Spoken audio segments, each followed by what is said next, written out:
Hey guys, so I haven't done a video on this RC Buggy, and the reason is it's practically identical to the WLToys buggy that I did a review on a few weeks ago. So if you want to know how this RC model works, it's exactly the same as the WLToys model, and I'll put a card in the corner to that video if you guys want to see details on that. Everything else is virtually the same between these two models.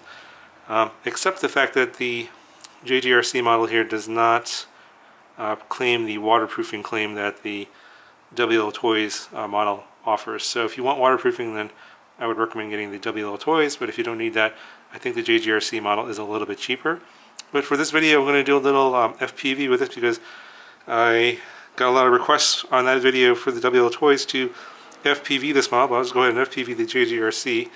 And what I did here is I just put my little Hawkeye micro HD camera here in the front, and I have an AKK A3 OSD all-in-one video camera and video transmitter camera with a OSD on there, so it has the voltage, and I'm just running it off a little 1S battery here.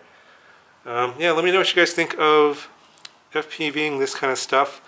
I might do like maybe a race between these two with my friends, and maybe do a more sophisticated FPV setup if you guys are interested in this kind of stuff. Let me know in the comments below. But I'll go ahead and I'll show you some footage that I took FPVing this around. It's a lot of fun.